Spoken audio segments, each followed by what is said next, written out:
السلام عليكم ورحمة الله وبركاته. بسم الله الرحمن الرحيم. الحمد لله رب العالمين، صلى الله وسلم وبارك على عبده ورسوله النبي الأمي وعلى آله وصحبه أجمعين. رب اشرح لي صدري ويسر لي أمري واحلل عقدة من لساني يفقه قولي. سبحانك لا علم لنا إلا ما علمتنا إنك أنت العليم الحكيم.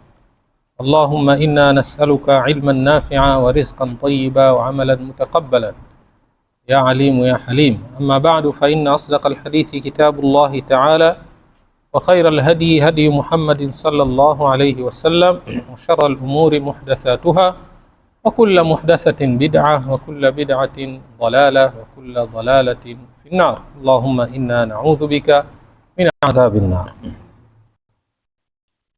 Tunaendelea na darsa yetu ya kitabu Bulughul Maram min Adillatil Ahkam, kitabu kilichoandikwa na Imam Ibn Hajar al-Asqalani rahimahullahu ta'ala, na tukitumia sharhi yake Tawdihul Ahkam ya Sheikh Abdullah al-Bassam rahimahullahu ta'ala. Aidha, tulikuwa katika kitabu al-Janaiz, lakini leo kwa mnasaba wa siku tulionayo, basi tutaangalia kidogo katika mlango wa saumi tatawwu, mlango wa funga za sunna, wa manuhi an saumihi, na zile ambazo zilizokatazwa kufungwa, yani funga za sunna na zile ambazo zimekatazwa kufungwa.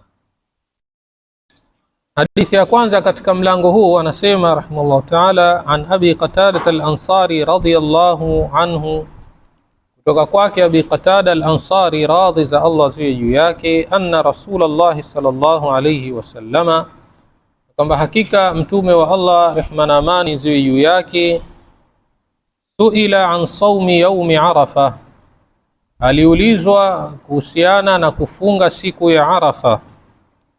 Faqala, akasema Rasulullah sallallahu alayhi wasallam, yukaffiru as-sanata al-madiyata wal-baqiyah, mtu akifunga siku ya Arafa basi atafutiwa dhambi za mwaka uliopita na uliobakia, yani miaka miwili, mwaka uliopita walbaqiya, na ule mwaka ambao uliobakia, kwa sababu Arafa ni ile mwezi 9 Dhulhijja, ndio mfunguo 3 ambao ni mwezi wa mwisho katika kalenda ya Kiislamu. Kwa hiyo mtu akifunga pale, yani inakuwa zimebakia takriban kama siku 20 hivi mwezi na mwaka umalizike. Kwa hiyo aliposema kwamba anasamehewa dhambi za mwaka uliopita, yani ule wa nyuma yake, na huu uliobakia, yani ambao anaoumalizia. Wasuila an saumi yaumi Ashura, na akaulizwa Mtume sallallahu alaihi wasallam kuhusiana na funga ya siku ya Ashura. Faqala, akasema yukaffiru sanata almadiyah, hii inafuta dhambi za mwaka uliopita. Wasuila, na akaulizwa an saumi yaumi Ashura, kuhusiana na watu kufunga siku ya Ashura. Faqala, akasema Rasulullah sallallahu alaihi wasallam, yukaffiru sanata almadiyah, hii inafuta dhambi za mwaka uliopita. Ashura ni mwezi 10 mfunguo 4, kama ambavyo kesho au kesho kutwa hapo ndiyo tarehe hiyo. Kwa hiyo ni mwezi wa kwanza katika kalenda ya Kiislamu. Kwa hiyo ikisemwa mwaka uliopita, yani ule mwaka wa nyuma ambao kabla ya siku 10 tulikuwa katika mwaka huu. Sasa hivi yani nazungumzia mwaka 1440, sasa hivi tuko 48, lakini uliopita ulikuwa 47. Kwa hiyo mtu akiifunga siku hii atasamehewa dhambi za mwaka huo uliopita. Wasuila an saumi yaumi al-ithnain, na akaulizwa kuhusiana na funga siku ya Jumatatu. Faqala, akasema dhalika yaumun ulidtu fihi, hiyo ni siku ambayo mimi nimezaliwa ndani yake. Dhalika yaumun ulidtu fihi, hiyo ni siku ambayo mimi nimezaliwa ndani yake. Wabu'ithtu fihi, na nimepewa utume ndani ya hiyo siku ya Jumatatu. Wa unzila alayya fihi, na pameteremshwa Qur'ani kwangu mimi katika siku hii. Pameteremshwa Qur'ani juu yangu ndani ya siku hii nimeteremshiwa. Hadithi hii rawahu Muslim, imepokewa na Imamu Muslim. Hadithi hii inazungumzia suala zima la Ashura. Suala zima la Ashura. Ni vyema kwa kuwa siku hii ni siku tukufu tukaielezea na ufafanuzi wake. Siku hii ni miongoni mwa masiku matukufu, miongoni mwa masiku matukufu ya Allah subhanahu wa ta'ala, na ambayo mtu akifanya matendo ndani yake, basi matendo hayo huwa ni matukufu, kama ilivyokuja kwenye hadithi hii. Yani mtu akifunga basi siku moja tu kwa mwaka mzima, yani hufutiwa dhambi zake. Na hii ni ujumla wa utukufu wa mwezi huu tulionao wa Muharram, kama alivyosema Rasulullah sallallahu alayhi wasallam, afdalu siyami ba'da Ramadan shahrullahi al-Muharram, funga bora zaidi baada ya Ramadhan ni kufunga katika mwezi wa Allah Muharram, huu mfungo 4 tulionao. Hii ndiyo funga bora zaidi, sawa funga bora zaidi baada ya Ramadhan ni kufunga katika mwezi huu.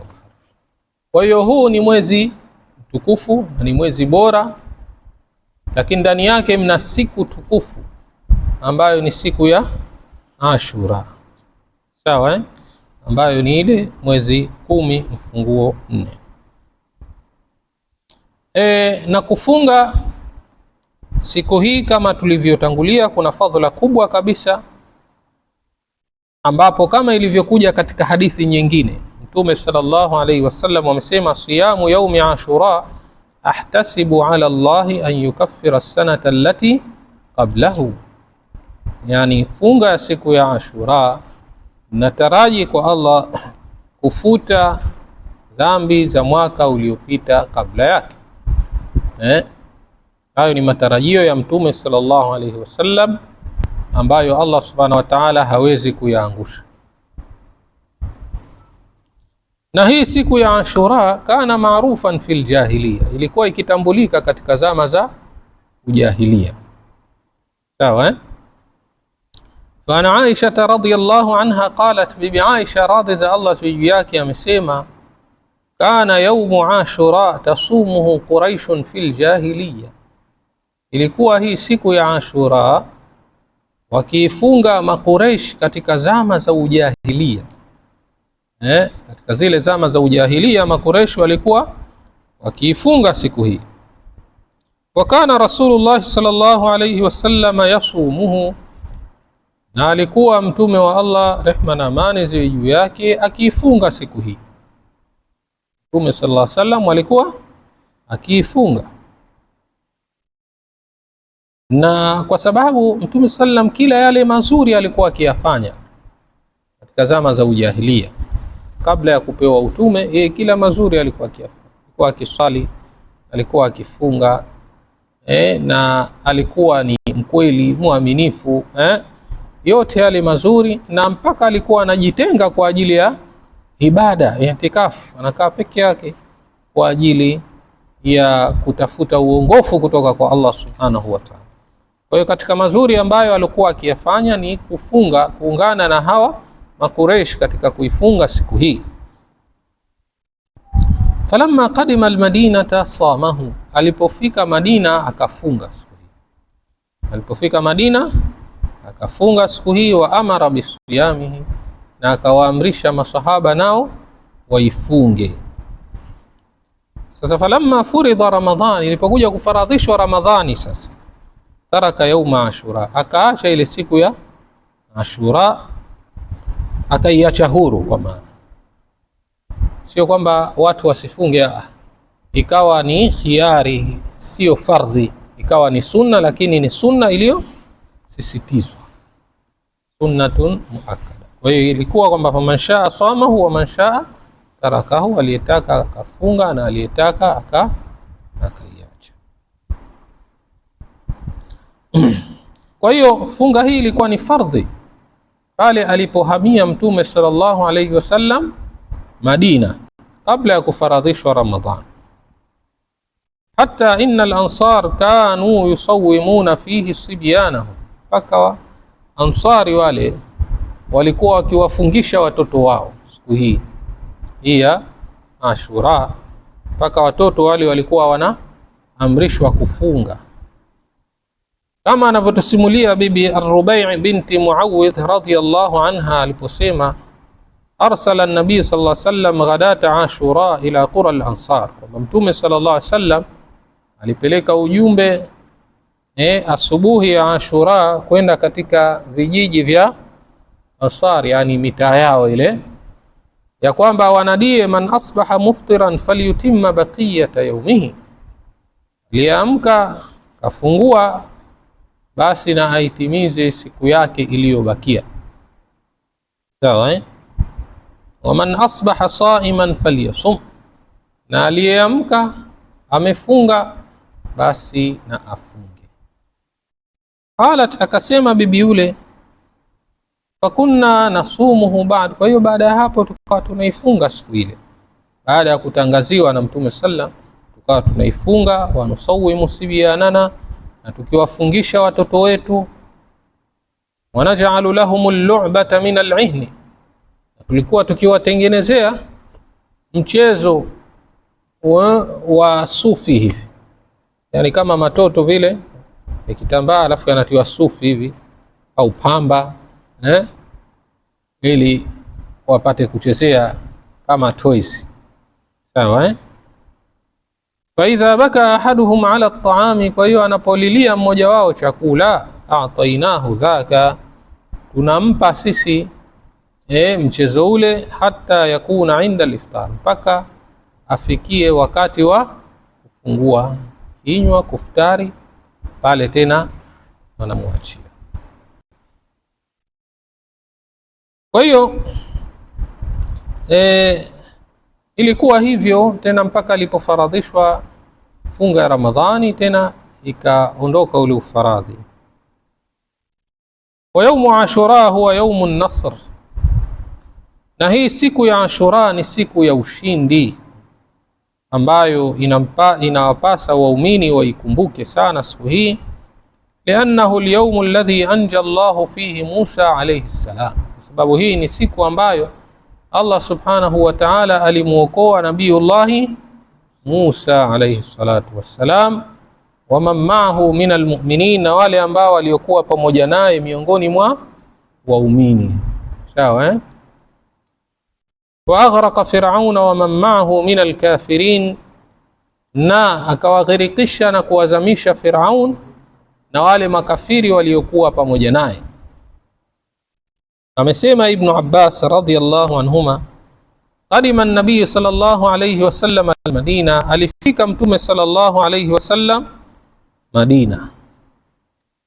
Alifika Mtume sallam Madina, faraa al-yahuda tasumu yawma Ashura, kwa hiyo akawaona Mayahudi wakiifunga ile siku ya Ashura. Faqala ma hadha, akasema ni siku gani hii? Na hapo alikuwa akiifunga, tukumbuke, kwa maana alikuwa anaijua, lakini anawauliza ili kutaka yale walionayo, sababu ahlul kitab ni watu ambao waliopewa kitabu kabla huku, kwa hiyo kuna mambo mengi wanayajua. Sasa qalu, wakasema hadha yaumun salih, hii ni siku njema, ni siku tukufu. Hadha yaumun najja Allahu bani Israila min aduwihim, hii ni siku ambayo Allah subhanahu wa ta'ala amewaokoa bani Israil kutoka kwa adui yao. Fasamahu Musa, kwa hiyo Nabiyullahi Musa akaifunga siku hii. Faqala sallallahu alayhi wasallam, hapo akasema Mtume sallam, ana ahaqu bi Musa minkum, mimi nina haki zaidi kwa Nabii Musa kuliko nyinyi. na haki zaidi kwa Nabii Musa kuliko nyinyi. Fasamahu wa amara bisiyamihi, kwa hiyo akafunga siku hii na akaamrisha kuifunga. Kwa nini Mtume sallam ana haki zaidi kwa Musa kuliko Mayahudi? Kwa sababu kama alivyosema Mtume sallam, wal anbiya'u ikhwatun wa dinuhum wahidun, mitume wote ni ndugu na dini yao ni moja. Mitume wote ni ndugu na dini yao ni moja. Kwa hiyo wale ambao waliokatisha njiani hawakutaka kufuata Uislamu, hao ndio wamekana ile dini na ule Uislamu wa mitume iliyopita na mitume inayokuja. Sawa? Kwa hiyo kwa kuwa Nabii Musa alikuwa Muislam na Mtume Muhammad sallam ni Muislam, basi yeye ana haki zaidi kuliko wale makafiri ahlul kitab waliokataa kumfuata Mtume wetu Muhammad sallallahu alaihi wasallam. Na Mtume sallam alikuwa akiipania sana siku hii kuifunga. Alikuwa akiipania, haimpiti. Kama anavyosema Ibn Abbas radhiyallahu anhuma kwamba ma raaitu an-nabiy sallallahu alaihi wasallam, sikumuona Mtume sallam yataharra siyama yaumi, akipania funga ya siku faddalahu ala ghairihi, ambayo alifadhilisha juu ya wengine, illa hadha al-yawm, isipokuwa siku hii, yani yaum Ashura, anakusudia siku ya Ashura tayari. Wal yahudu qad ittakhadhu Ashura yawm Eid, na Mayahudi wameifanya siku hii ya Ashura kuwa ni siku ya Eid, siku ya sikukuu, na wakaifunga na Mtume sallallahu alaihi wasallam, lakini sisi ametutaka tukhalifiane nao. Sawa, ametutaka sisi Mtume sallam kwamba tukhalifiane nao. Tukhalifiane nao vipi? Bisiyami liyawmi at-tasi', kwa kufunga siku ya 9 ambayo ni kesho. Sawa, funga siku ya 9, litatamayaza hadhihi al-ummatu an mushabahatihim, ili upambanuke umma huu kutokana na kujifananisha nao. Huu umma si umma wa kujifananisha na kaumu yoyote, ikiwemo Mayahudi au Manasara. Tare qala sallallahu alaihi wasallam, hapo akasema Mtume sallam, la in baqitu ila qabilin, ikiwa nitabakia mpaka mwakani, la asumanna at-tasi', basi nitakuja kufunga siku ya 9, kwa maana 9 na sasa hapo ndio wanazuoni wakagawa zile daraja za kufunga hii Ashura katika daraja 3. Daraja ya kwanza ni an yasuma at-tasi'a wal 'ashir, ni kufunga 9 na 10. Hii ndiyo daraja ya kwanza.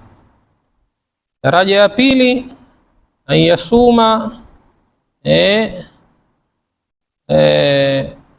al-'ashir wal 11, kufunga mwezi 10 na 11, ikiwa akakosa ile 9 atafunga 10 na 11. Na hapo unaweza kupatikana ile kutofautiana nao, lakini akishindwa zote, basi kuna ile ya kusibu kufunga ile siku ya mwezi 10 tu, kufunga ile siku ya mwezi 10 tu, ambayo hiyo basi mtu pia isimpite ikiwa uwezo wa kufunga ana. Sawa, Tayib. Sasa wakasema wanazuoni kwamba walau sama yauma Ashura wa alayhi qada'un min Ramadan, kama atafunga siku ya Ashura na akawa na deni la Ramadhani, fasiyamuhu sahihu, basi funga yake hiyo ni sahihi, funga yake sahihi. Wa idha nawa an yasuma Ashura ma'a niyyati qada'i Ramadan, ikiwa atanuia kufunga Ashura pamoja na nia kulipa Ramadhan, na akalala nayo usiku nia ile, basi ajzaahu dhalika, litamtosheleza yeye jambo hilo, na atapata al-ajran, malipo mara 2, ajru Ashura ma ajri al-qada, ujira wa Ashura pamoja na ujira wa kulipa. Lakini nia zaidi aitie hiyo kulipa, kwa sababu ndiyo fardhu. Sasa ile itaingia tu ndani yake, itaingia tu ndani yake tayari hapo Lakini isiwe kwamba ndo anafunga Ashura ikawa tena ile kulipa kama sio lengo kuu. Lengo kuu linatakiwa ndo liwe kulipa. Hiyo Ashura ifuatie tu, sawa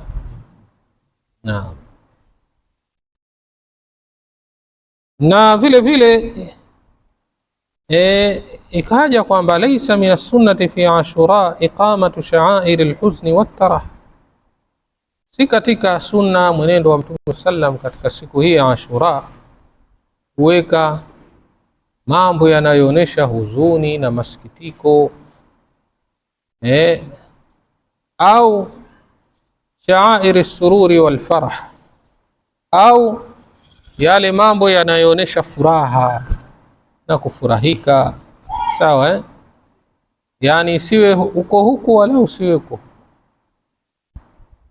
wala si mwenendo ile kujidhuru siku kama hii ya Ashura, au kulia kupita kiasi, kuwa na huzuni, sawa kujidhuru au kuwadhuru wengine na kadhalika au hata mambo ambayo yanayoonyesha mambo ya shirki kabisa, kuwaomba waja badala ya kumuomba Allah subhanahu wa ta'ala yote hayo huwa yanajitokeza katika siku kama hii ya Ashura. Tushukuru kwa hapa Zanzibar, alhamdulillah hayapo kwa kiasi hicho, lakini ukienda hapo maeneo ya bara basi unaweza kuona ile athari yake. Allah atuhidi sisi pamoja na wao vile vile, na kwa sababu ingelikuwa hiyo ni dini basi wangelitutangulia waja wema waliopita, lakini kwa kuwa si katika dini basi hiyo si katika yale ule mwenendo unaofaa. Amesema Sheikhul Islam Ibn Taymiyyah rahimahullah, laysa fi Ashura hadithun sahihun ghayra as-sawm, hakuna katika Ashura hadithi sahihi isipokuwa ile hadithi yani ya funga tu, sawa ile hadithi inayoonyesha fadhila za funga basi, lakini hadithi nyinginezo basi nyingi zao sio sahihi zinazoonyesha mambo ya Ashura. Kwa hiyo ni vyema tukaifunga hii Ashura, lakini kabla yake kesho tukafunga na mwezi 9, sawa kwa kufuata mwenendo wa Mtume sallam na kutafuta malipo na kwenda kinyume na Mayahudi, lakini pia kumshukuru Allah subhanahu wa ta'ala juu ya kuwanusuru waumini, sawa kama alivyosema Allah subhanahu wa ta'ala, watammat kalimatu rabbika alhusna, limekamilika neno la Mola wako lililojema na zuri, ala bani Israila bima sabaru, kwa wana wa Israeli kwa yale waliyasubiria, wadammarna ma kana yasna'u fir'aun wa qaumuhu, na tukayaangamiza yale ambayo waliokuwa akiyatenda Firauni na watu wake, wa makanu yarishun, yale ambayo waliokuwa akiyajenga yote tukayaangamiza, sawa Tayeb. Kwa hiyo kiufupi ni siku ambayo ni ya kuleta matumaini, ikiwa mtu, na ndivyo ilivyo kwamba Waislamu tunaonekana kwamba ni madhaifu, sawa kwa hiyo ni siku ya kumuelekea Allah subhanahu wa ta'ala, kama alivyomnusuru Nabii Musa basi na sisi atunusuru Waislamu ulimwenguni. Muombe Allah subhanahu wa ta'ala atunusuru na wagharikishe maadui zetu, sawa naam. Kwa hiyo hiyo kimukhtasar ndiyo siku ya Ashura, na ufu wake tumuombe Allah jalla wa ala atujalie tuwe min alladhina yastami'una alqawla fayattabi'una ahsana. Hadha wallahu a'lam, wa sallallahu ala nabiyyina Muhammadin wa ala alihi wa sahbihi ajma'in, alhamdulillahi rabbil alamin.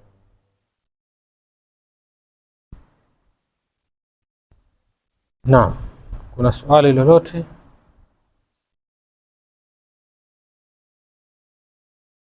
Kuna? Naomba kitabu kidogo tulipofikia ni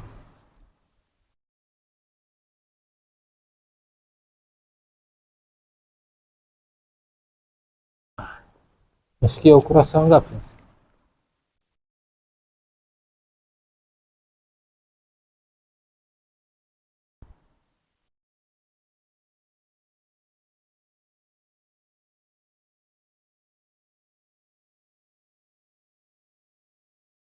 Arobaini na saba.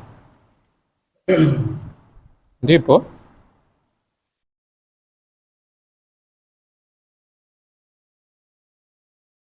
ama furudhuhu au ndio mashekh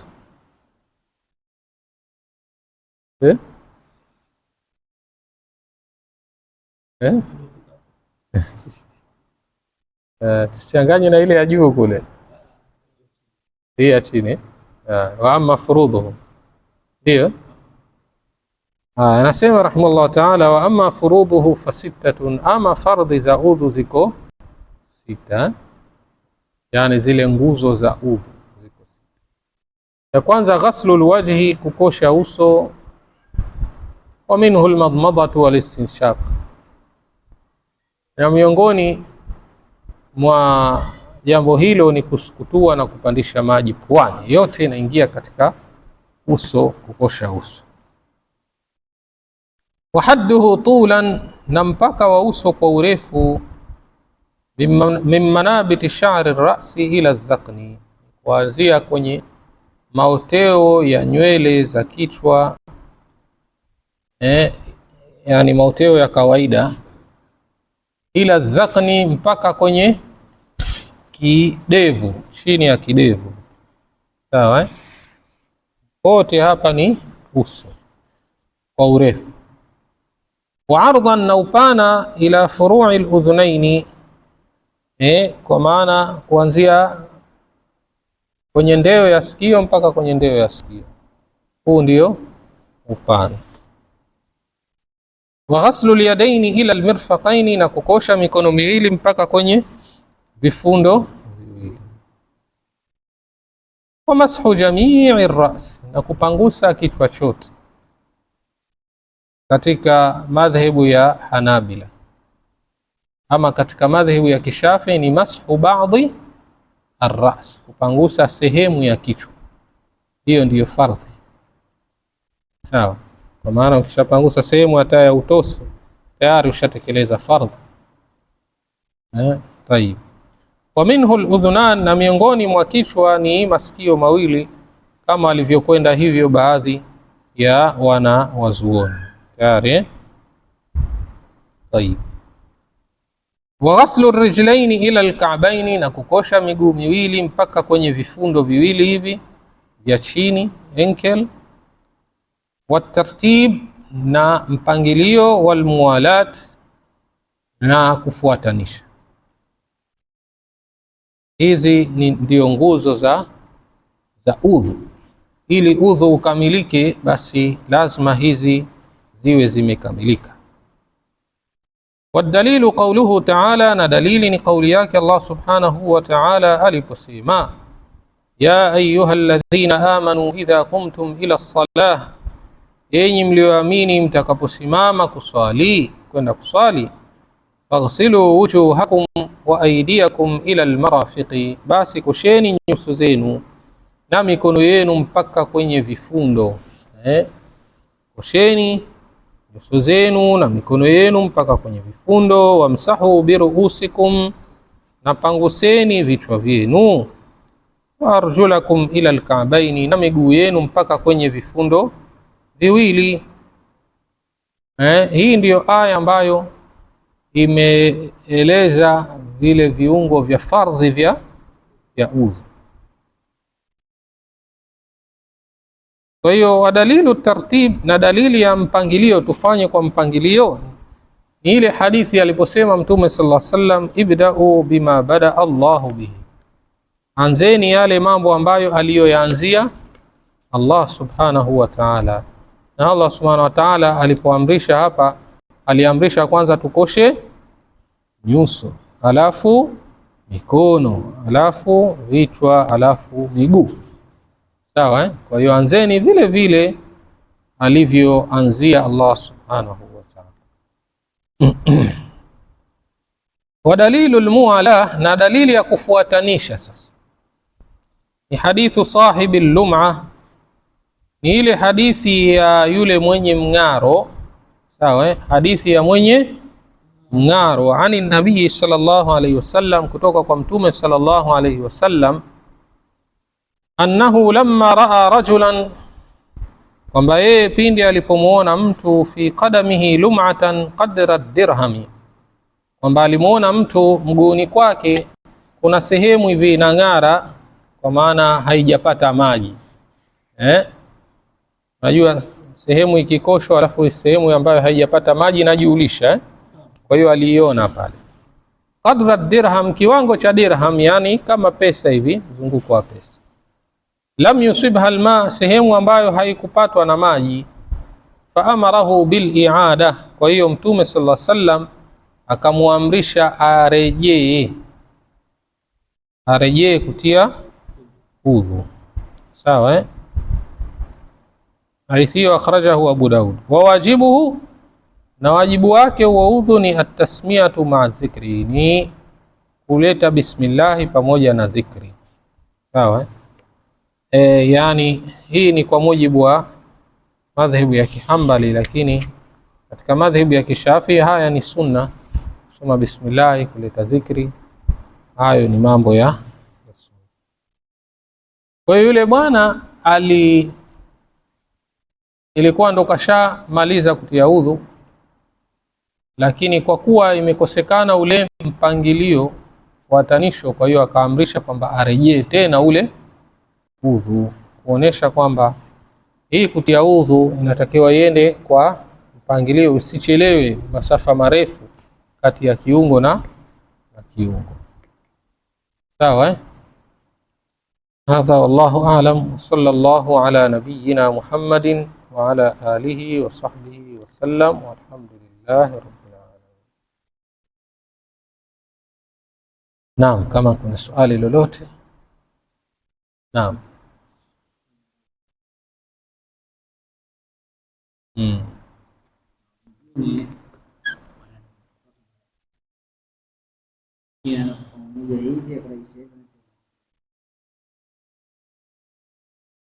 Haya, nauliza pale kwamba kuhusu kupangusa kichwa, wengine wanafanya mara tatu, yani anakosha hivi, wengine wanapangusa na masikio. Ipi sahihi?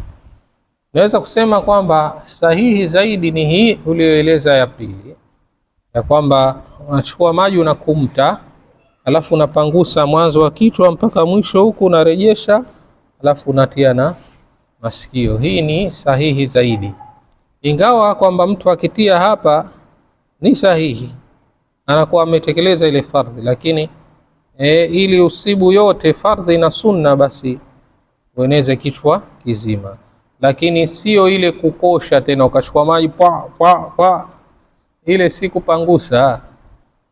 Aya na hadithi zote zimekuja upanguse, sio uroeshe au ukoshe. Haikuja hivyo mafunzo tayari. Swali jingine? Naam, alhamdulillah rabbil alamin, wassalatu wassalamu ala rasulillah sallallahu alaihi wasallam. ربنا تقبل منا إنك أنت السميع العليم، وتب علينا إنك أنت التواب الرحيم. اللهم وفقنا لما تحب وترضى، وخذ بأيدينا للبر والتقوى.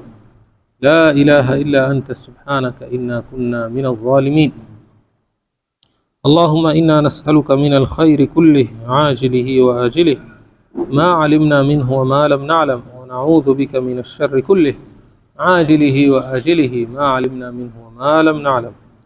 اللهم فرج هم المهمومين، اللهم فرج همنا وهم المهمومين، ونفس كربنا وكرب المكروبين، واقض الدين عن المدينين، وفك أسرانا وأسر المسلمين، واشف مرضانا ومرضى المسلمين يا رب العالمين. اللهم إنا نسألك من الخير كله عاجله وآجله ما علمنا منه وما لم نعلم، ونعوذ بك من الشر كله عاجله وآجله ما علمنا منه وما لم نعلم. اللهم يا حي يا قيوم برحمتك نستغيث، فأصلح لنا شأننا كله ولا تكلنا إلى أنفسنا طرفة عين. ربنا آتنا في الدنيا حسنة في الآخرة حسنة وقنا عذاب النار، واغفر لنا ولوالدينا ولجميع المسلمين والمسلمات والمؤمنين والمؤمنات الأحياء منهم والأموات برحمتك يا أرحم الراحمين. وصلى الله على نبينا محمد وعلى آله وصحبه وسلم. الحمد لله. سبحانك اللهم وبحمدك، نشهد أن لا إله إلا أنت، نستغفرك.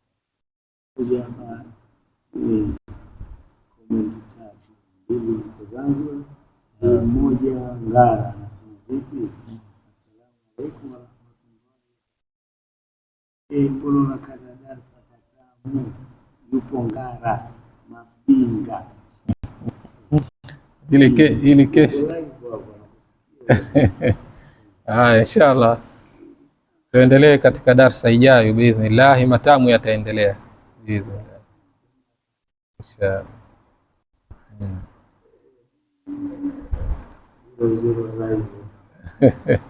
Uzuri wa kitu kitamu, uzuri wa kitu kitamu usishe